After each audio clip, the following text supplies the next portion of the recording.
परिचय। बच्चों, हम पौधों के विषय में बहुत सारी बातों का अध्ययन कर चुके हैं। चलो अब हम उच्च पादपों में प्रकाश संश्लेषण के विषय में जानते हैं। प्रकाश संश्लेषण प्रकाश ऊर्जा को रासायनिक ऊर्जा में परिवर्तित करने की एक प्रक्रिया है। इस प्रक्रिया में ग्लूकोज का निर्माण होता है, जो कि पौधों द्वारा अनेक गतिविधियों में प्रयोग किया जाता है। प्रकाश संश्लेषण हरित लवक में होता है। ये हरित लवक पर्णहरिम होता है, जो कि हरे रंग का एक वर्णक है तथा प्रकाश संश्लेषण में भाग लेता है। केल्विन चक्र तथा C4 चक्र दो चक्र हैं जो कि प्रकाश संश्लेषण की प्रक्रिया में भाग लेते हैं। प्रकाश संश्लेषण की दर प्रकाश की उपलब्धता तथा कार्बन डाइऑक्साइड की सांद्रता इत्यादि से प्रभावित होती है। अतः इस मॉड्यूल के अंतर्गत हम उच्च पादपों में प्रकाश संश्लेषण का अध्ययन करेंगे। उद्देश्य: इस पाठ के अंत में आप निम्न करने में सक्षम हो जाएंगे। प्रकाश संश्लेषण को परिभाषित करना, प्रकाश संश्लेषण के प्रारंभिक प्रयोगों की चर्चा करना, प्रकाश संश्लेषण कहाँ संपन्न होता है इसको जानना, प्रकाश संश्लेषण में भाग लेने वाले वर्णकों का वर्णन करना, प्रकाश अभिक्रिया का वर्णन करना, इलेक्ट्रॉन परिवहन का वर्णन करना, जल के विघटन को परिभाषित करना, चक्रीय एवं अचक्रीय फोटो फोस्फोरिलेशन का वर्णन करना, रसोपरासरणी परिकल्पना यानी केमियोस्मोटिक हाइपोथेसिस की चर्चा करना, केल्विन चक्र का वर्णन करना, C4 पथ का वर्णन करना, प्रकाश श्वसन यानी फोटो रेस्पिरेशन की चर्चा करना, प्रकाश संश्लेषण को प्रभावित करने वाले कारकों का वर्णन करना। हम क्या जानते हैं?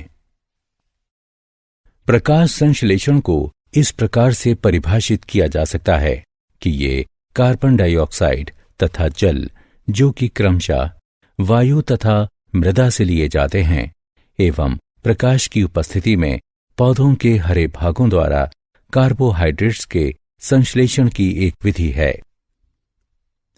चलो अब स्टार्च के लिए एक पत्ती का परीक्षण करते हैं। पौधे से एक हरी पत्ती को तोड़ लें।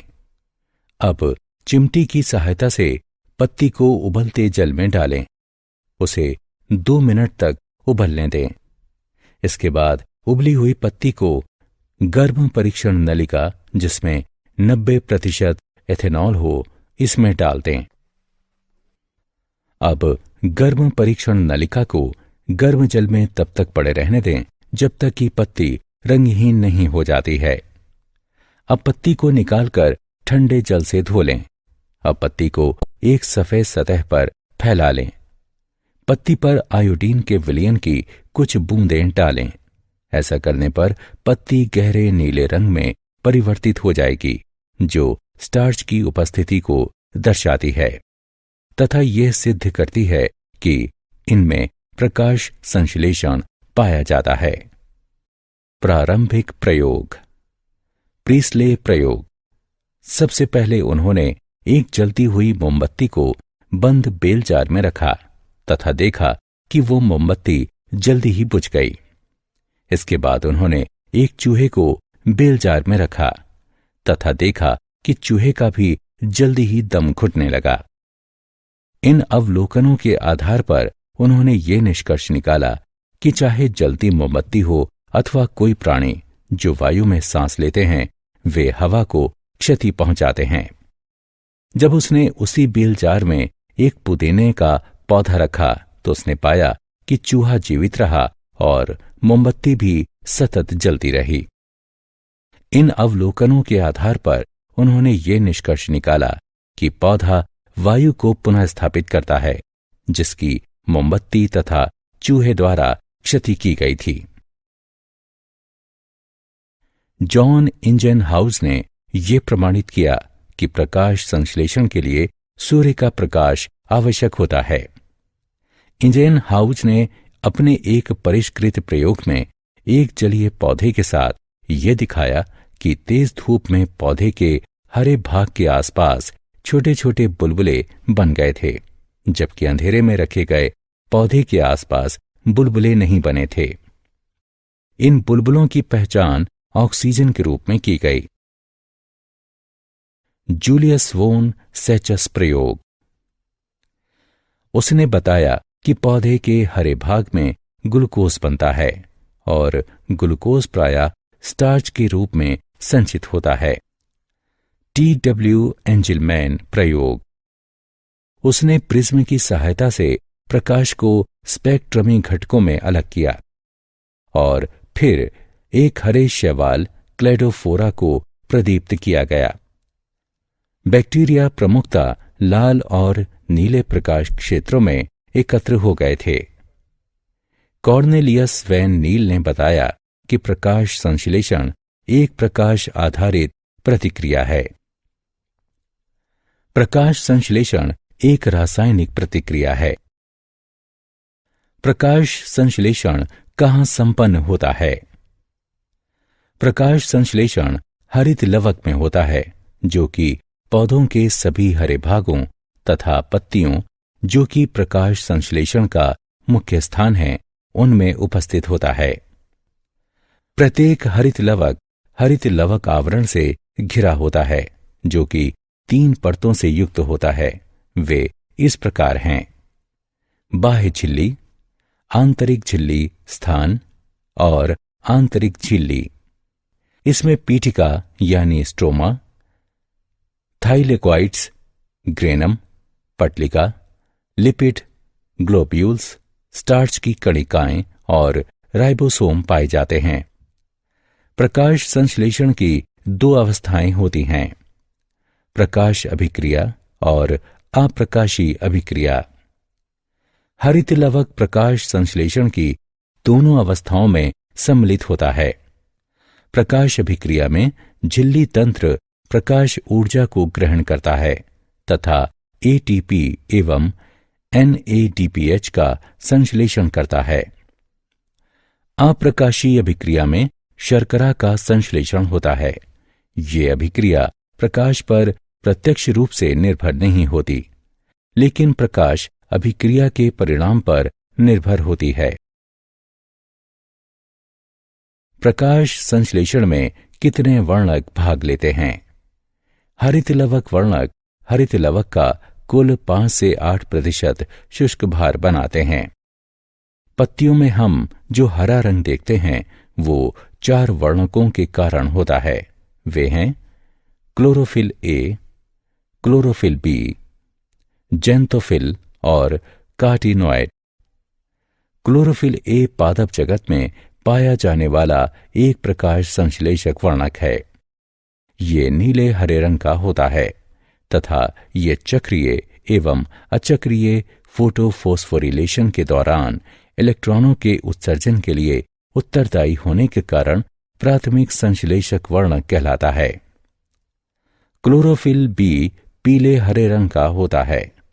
क्लोरोफिल B स्वयं द्वारा अवशोषित ऊर्जा को क्लोरोफिल A को स्थानांतरित करता है। इस प्रकार ये एक सहायक वर्णक कहलाता है। कार्टिनोइड तथा जेंथोफिल। कार्टिनोइड लाल पीले तथा नारंगी रंग के लिपिड यौगिक होते हैं। ये प्रकाश ऊर्जा को अवशोषित करते हैं तथा प्रकाश संश्लेषण में उपयोग के लिए इस ऊर्जा को क्लोरोफिल A में स्थानांतरित कर देते हैं। ये फोटो ऑक्सीकरण से क्लोरोफिल अणुओं की रक्षा भी करते हैं। जेंथोफिल पीले रंग के होते हैं। ये क्लोरोफिल के साथ प्रकाश संश्लेषण में भाग लेते हैं। प्रकाश अभिक्रिया क्या है? प्रकाश अभिक्रिया में सौर ऊर्जा क्लोरोफिल द्वारा अवशोषित की जाती है तथा अभिक्रियाओं की एक श्रृंखला में ATP और NADPH का निर्माण होता है। इस प्रक्रिया में जल का विघटन होता है तथा उपोत्पाद के रूप में ऑक्सीजन का निष्कासन होता है। प्रकाश अवशोषित वर्णक थाइलेकोइड झिल्लियों में स्थित होते हैं। क्लोरोफिल P680 तथा P700 इन झिल्लियों में उपस्थित होते हैं। P680 तथा P700 अणु अभिक्रिया केंद्रों या प्रकाश केंद्रों का निर्माण करते हैं। अभिक्रिया केंद्र वर्णक अणु सैकड़ों प्रकाश आधारित समूह वर्णकों के साथ जुड़ा होता है। सहायक वर्णक तथा अन्य क्लोरोफिल अणु सौर ऊर्जा का संलयन करते हैं तथा इसे अभिक्रिया केंद्र को भेजते हैं। ये लाइट हार्वेस्टिंग या एंटनी अणु कहलाते हैं। वर्णक अणुओं का गुच्छा जो कि अपनी ऊर्जा को P680 को स्थानांतरित करते हैं 680 nm की तरंग दैर्ध्य पर या इससे नीचे अवशोषित करते हैं। P680 के साथ मिलकर ये फोटोसिस्टम प्रथम या फोटोसिस्टम द्वितीय का निर्माण करते हैं। इसी प्रकार P700 भी वर्णक अणुओं के साथ फोटोसिस्टम प्रथम या फोटोसिस्टम द्वितीय का निर्माण करते हैं जो कि 700 nm पर या इससे नीचे प्रकाश को अवशोषित करते हैं। इलेक्ट्रॉन परिवहन दोनों फोटोसिस्टम इसमें भाग लेते हैं तथा P680 या PS2 द्वारा निष्कासित इलेक्ट्रॉन वापस नहीं आता है, किंतु PS1 की सहायता से ये NADP+ से गुजरता है। PS1 का अभिक्रिया केंद्र के इलेक्ट्रॉन भी लाल प्रकाश की 700 nm तरंग दैर्ध्य को अवशोषित करके उत्तेजित होता है और ये अन्य ग्राही अणु में जिसका अपचयोपचय यानी रिडॉक्स विभव अधिक हो स्थानांतरित होता है। ये इलेक्ट्रॉन्स पुनः अधोगामी गति करते हैं, परंतु इस बार वे ऊर्जा से प्रचुर NADP अणु की ओर जाते हैं। ये इलेक्ट्रॉन्स NADP को अपचयित कर NADPH+ और H+ को बनाते हैं। इलेक्ट्रॉन के स्थानांतरण की ये सारी योजना PS2 से शुरू होकर शिखरो परिग्राही की ओर इलेक्ट्रॉन परिवहन श्रृंखला से होते हुए PS1 तक इलेक्ट्रॉन की उत्तेजना, अन्य ग्राही में स्थानांतरण और अंत में अधोगामी होकर NADP+ को अपचयित कर NADPH+ H+ के बनने तक होती है। ये सारी योजना Z के आकार की होती है, इसलिए इसे Z स्कीम कहते हैं। जल का विघटन ये प्रदीप्त हरित लवक में H2O का हाइड्रोजन तथा ऑक्सीजन में विखंडन होता है। प्रोटीन का एक छोटा कॉम्प्लेक्स फोटोसिस्टम 2 से जुड़ा होता है। ये ऑक्सीजन निर्माण कॉम्प्लेक्स कहलाता है। ऑक्सीजन निर्माण कॉम्प्लेक्स केंद्र जल यानी H2O, ऑक्सीजन, H+ तथा इलेक्ट्रॉन में ऑक्सीकृत हो जाता है। इस प्रक्रिया के दौरान Cl- Ca2+ तथा Mn2+ की आवश्यकता होती है। चक्रीय एवं अचक्रीय फोटो फोस्फोरिलेशन। चक्रीय फोटो फोस्फोरिलेशन जब फोटोन फोटोसिस्टम 1 को सक्रिय करते हैं तब इलेक्ट्रॉनों का एक जोड़ा उच्च ऊर्जा स्तर तक पहुंच जाता है। ये प्राथमिक ग्राही द्वारा ग्रहण किए जाते हैं जो कि इलेक्ट्रॉन परिवहन तंत्र से होकर गुजरते हैं तथा अंततः क्लोरोफिल P700 यानी PSI में वापस लौट आते हैं। प्रोटॉन प्रवणता ATP के संश्लेषण को सक्रिय बनाता है। यह प्रक्रिया चक्रीय होती है, अतः ये चक्रीय फोटोफोस्फोरिलेशन कहलाती है। अचक्रीय फोटोफोस्फोरिलेशन यह हरे पौधों में पाया जाता है तथा इसमें PS प्रथम तथा PS द्वितीय फोटोसिस्टम दोनों ही सम्मिलित होते हैं। इस अवस्था में दोनों फोटोसिस्टम प्रदीप्त होते हैं तथा NADP+ से P680 तक इलेक्ट्रॉनों का नियत प्रवाह होता है। रसोपरासरणी परिकल्पना, केमियोस्मोटिक हाइपोथेसिस। रसोपरासरणी परिकल्पना हरित लवक में ATP संश्लेषण का वर्णन करती है। रसोपरासरणीय के लिए एक झिल्ली, एक प्रोटॉन पंप, एक प्रोटॉन प्रवणता तथा ATPH की आवश्यकता होती है। थाइलेकोइड झिल्ली में प्रोटॉन झिल्ली के अंदर, जो कि अवकाशिका यानी ल्यूमेन में स्थित होती है, उसकी तरफ संग्रहित हो जाते हैं। प्रोटॉन प्रवणता निम्नलिखित कारणों के कारण विकसित होती है। जल विघटन अभिक्रिया झिल्ली की आंतरिक सतह में होती है, इसलिए इस अभिक्रिया में निर्मित हाइड्रोजन आयन अवकाशिका यानी ल्यूमेन में संचित हो जाते हैं। फोटोफोस्फोरिलेशन के दौरान जब इलेक्ट्रॉन वाहक अणु स्वयं के इलेक्ट्रॉनों को झिल्ली की अंतरा सतह में स्थित इलेक्ट्रॉन वाहक को भेजता है, तब प्रोटॉन झिल्ली की अंतरा सतह यानी अवकाशिका में मुक्त होते हैं। NADP रिडक्टेस एंजाइम झिल्ली के स्ट्रोमा की ओर होता है। PS1 के इलेक्ट्रॉन ग्राही से आने वाले इलेक्ट्रॉन्स के साथ साथ प्रोटॉन NADP को NADPH+ में अपचयित करने के लिए आवश्यक होता है। ये प्रोटॉन पीटिका स्ट्रोमा से ही आते हैं। परिणाम स्वरूप स्ट्रोमा में उपस्थित प्रोटॉनों की संख्या घट जाती है तथा अवकाशिका में उपस्थित प्रोटॉनों की संख्या बढ़ जाती है। इसलिए थाइलेकोइड झिल्ली के आर पार एक प्रोटॉन प्रवणता स्थापित हो जाती है। प्रोटॉन प्रवणता के टूटने पर ऊर्जा मुक्त होती है। ये प्रवणता इसलिए भंग होती है क्योंकि H+ झिल्लिका में मौजूद ATPH के पारगमन वाहिका F0 के माध्यम से पीटिका यानी स्ट्रोमा में गतिशील होता है। ATPH इस एंजाइम के दो भाग हैं, F0 और F1। ATPH के कण F1 में संरूपण परिवर्तन आता है, जिससे कि एंजाइम ऊर्जा से प्रचुर ATP अणुओं का संश्लेषण कर सके। ATP तथा NADPH कहाँ उपयोग होते हैं? ATP तथा NADPH प्रकाशीय अभिक्रिया में निर्मित होते हैं तथा ये भोजन के संश्लेषण की प्रक्रिया को संचालित करते हैं। ये प्रकाश संश्लेषण का जैव संश्लेषण चरण कहलाता है। मेल्विन केल्विन ने पता लगाया कि कार्बन डाइऑक्साइड के फिक्सेशन का पहला उत्पाद एक 3 कार्बन वाला कार्बनिक अम्ल था। इस पहले उत्पाद का नाम 3 फॉस्फोग्लिसरिक अम्ल या PJ है। कुछ पौधों में कार्बन डाइऑक्साइड के फिक्सेशन के पश्चात प्रथम उत्पाद के रूप में एक अम्ल ऑक्सैलोएसिटिक अम्ल अथवा OAA पाया जाता है।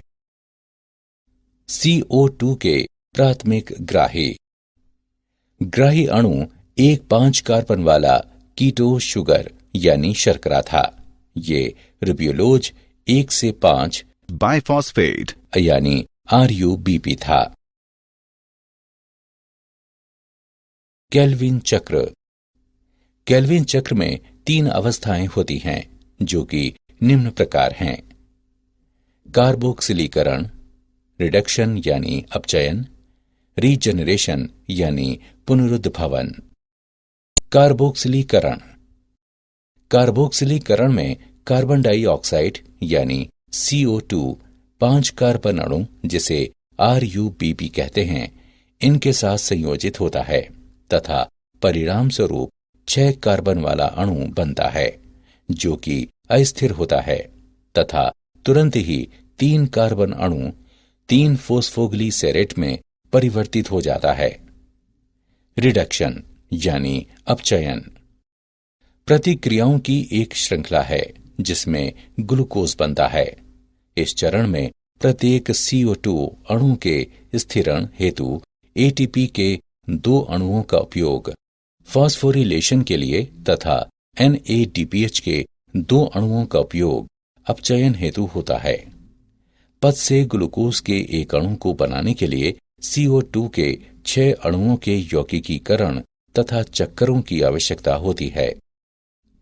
रीजनरेशन यानी पुनरुद्भवन। अविरत केल्विन चक्र के लिए RuBP के अणु का रीजनरेशन यानी पुनरुद्भवन आवश्यक होता है। C4 पथ। पौधे जो कि शुष्क उष्ण कटिबंधीय क्षेत्र में पाए जाते हैं उनमें C4 पथ होता है।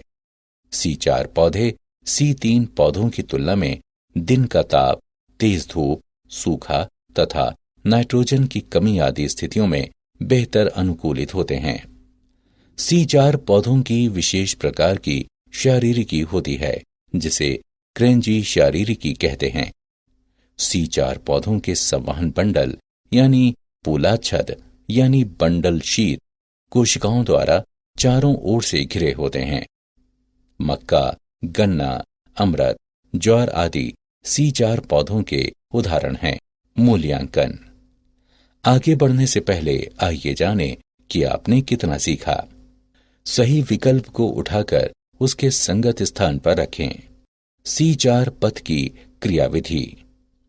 मध्योतक कोशिका के कोशिका द्रव्य में फोस्फोइनोल, पाइरुवेट, कार्बोक्सिलेज की क्रिया द्वारा कार्बन डाइऑक्साइड का प्राथमिक ग्राही अणु फोस्फोइनोल पाइरुवेट है।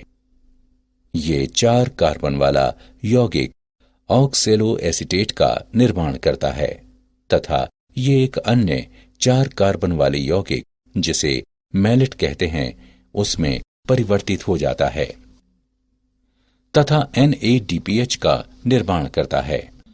अब मैलेट यानी पूलाच्छद बंडल शीत कोशिकाओं को स्थानांतरित हो जाता है।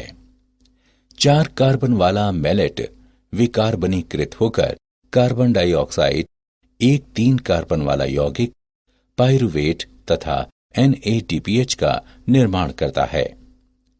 कार्बन डाइऑक्साइड राइबोलोज बाइफॉस्फेट के साथ जुड़कर केल्विन चक्र में सम्मिलित हो जाती है।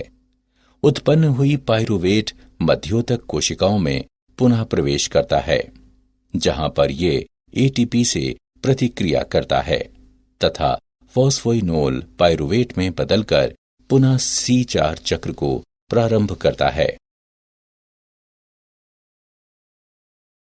प्रकाश श्वसन यानी फोटो रेस्पिरेशन। प्रकाश श्वसन यानी फोटो रेस्पिरेशन वह प्रक्रिया है जिसमें कि प्रकाश संश्लेषण के दौरान सूर्य के प्रकाश की उपस्थिति में पौधे ऑक्सीजन का उपभोग करते हैं तथा कार्बन डाइऑक्साइड मुक्त करते हैं जिसके परिणाम स्वरूप प्रकाश संश्लेषित उत्पाद में कमी आती है तथा ATP का निर्माण नहीं होता है। C3 पौधों में रूबिस्को एंजाइम में ऑक्सीजन की तुलना में कार्बन डाइऑक्साइड के लिए अधिक बंधुता पाई जाती है तथा ये सापेक्ष सांद्रता पर आधारित होती है। गर्म शुष्क दिनों के दौरान पौधे वाष्पोत्सर्जन द्वारा जल की कमी से बचने के लिए अपने स्टोमेटा को बंद कर लेते हैं जिसके कारण कार्बन डाइऑक्साइड पत्तियों में प्रवेश नहीं कर पाती है तथा ऑक्सीजन के अणुओं का प्रयोग किया जाता है तथा इससे एक विषैले तत्व फोस्फोग्लाइकोलेट का निर्माण होता है। इस विधि में प्रकाश श्वसन के दौरान किसी भी ATP का निर्माण नहीं होता है जबकि C4 पौधों में प्रकाश श्वसन नहीं होता है। इसका कारण ये है कि इनमें एक ऐसी प्रणाली होती है जो एंजाइम स्थल पर कार्बन डाइऑक्साइड की सांद्रता को बढ़ा देती है। ऐसा तब होता है जब कार्बन डाइऑक्साइड पूलाच्छद यानी बंडल शीत कोशिकाओं में मुक्त होती है। प्रकाश संश्लेषण को प्रभावित करने वाले कारक। ब्लैकमैन का लॉ ऑफ लिमिटिंग फैक्टर्स दर्शाता है कि प्रकाश संश्लेषण की दर लिमिटिंग फैक्टर्स द्वारा प्रभावित होती है। उदाहरण प्रकाश या कार्बन डाइऑक्साइड। प्रकाश प्रकाश की कम तीव्रता प्रकाश की तीव्रता में वृद्धि होने पर प्रकाश आधारीय अभिक्रिया की दर बढ़ जाती है तथा इसके परिणाम स्वरूप प्रकाश संश्लेषण की दर में वृद्धि हो जाती है। यद्यपि फोटोनों की अधिक संख्या पत्ती पर पड़ती है तो फलस्वरूप प्रकाश संश्लेषण का उत्पाद भी बढ़ता है। प्रकाश की तीव्रता उच्च होने पर प्रकाश संश्लेषण की दर सीमित हो जाती है तथा ये क्लोरोफिल के अणुओं को क्षति पहुंचा सकती है। कार्बन डाइऑक्साइड की सांद्रता। जब कार्बन डाइऑक्साइड की सांद्रता बढ़ जाती है तो अप्रकाशीय अभिक्रिया में कार्बन के कार्बोहाइड्रेट में परिवर्तन की दर भी बढ़ जाती है तथा इस प्रकार प्रकाश संश्लेषण की दर तब तक बढ़ती रहती है जब तक कि अन्य कारक द्वारा ये सीमित नहीं की जाती है। वायुमंडल में कार्बन डाइऑक्साइड की सांद्रता बहुत कम होती है। बढ़ती हुई सांद्रता भी प्रकाश संश्लेषण की दर को बढ़ाती है, लेकिन ये तब स्थापित हो जाती है जब स्थिरीकरण की दर अधिकतम पहुंच जाती है। ताप। प्रकाश संश्लेषण की प्रकाशीय अभिक्रिया ताप से कम प्रभावित होती है, जबकि अप्रकाशीय अभिक्रियाएं ताप द्वारा प्रभावित होती हैं। जब एंजाइम अभिक्रियाओं को उत्प्रेरित करते हैं, यद्यपि एंजाइम अनुकूलतम तापमान पर पहुंच जाते हैं तो कुल दर बढ़ जाती है। ताप में प्रत्येक 10 डिग्री सेल्सियस की वृद्धि होने पर अभिक्रिया की दर दोगुनी हो जाती है तथा ये अनुकूलतम तापमान पार करने पर जब एंजाइम विघटित हो जाते हैं तो ये घट जाती है। जल। जल प्रकाश संश्लेषण का अभिकारक है। एक पौधा अपने पूर्ण अवशोषण में केवल 1% से भी कम जल का प्रयोग करता है तथा शेष जल का वाष्पोत्सर्जन हो जाता है। जल की कमी के कारण स्टोमेटा बंद हो जाते हैं तथा इसके कारण कार्बन डाइऑक्साइड की उपयोगिता कम हो जाती है।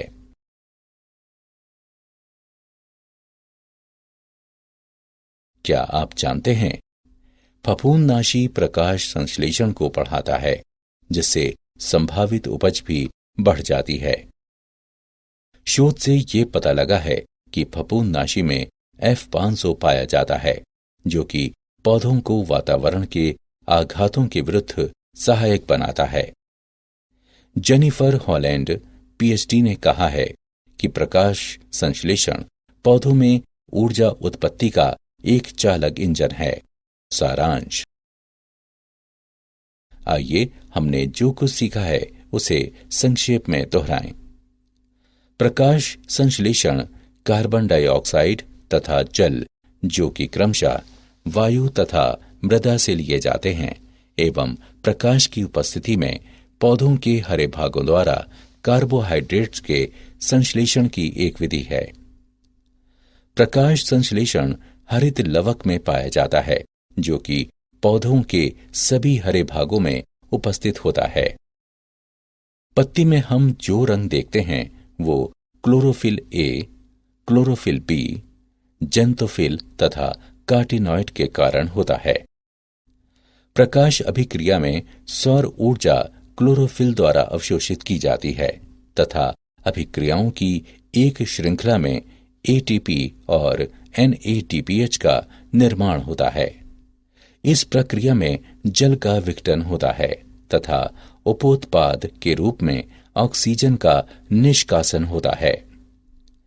इलेक्ट्रॉन P680 या PS2 द्वारा निकाले जाते हैं तथा PS1 की सहायता से ये NADP+ से गुजरते हैं। यह प्रक्रिया अचक्रीय फोटोफोस्फोरिलेशन कहलाती है। केल्विन चक्र की 3 अवस्थाएं कार्बोक्सिलीकरण, रिडक्शन यानी अपचयन तथा रीजनरेशन यानी पुनरुद्भवन होती हैं। C4 पौधों की विशेष प्रकार की शारीरिकी होती है, जिसे क्रेंजी शारीरिकी कहते हैं तथा कार्बन डाइऑक्साइड का प्राथमिक ग्राही अणु फोस्फोइनोल पाइरुवेट है। प्रकाश श्वसन यानी फोटो रेस्पिरेशन वह प्रक्रिया है जिसमें प्रकाश संश्लेषण के दौरान सूर्य के प्रकाश की उपस्थिति में पौधे ऑक्सीजन का उपभोग करते हैं तथा कार्बन डाइऑक्साइड मुक्त करते हैं, जिसके परिणाम स्वरूप प्रकाश संश्लेषित उत्पाद में कमी आती है तथा एटीपी का निर्माण नहीं होता है।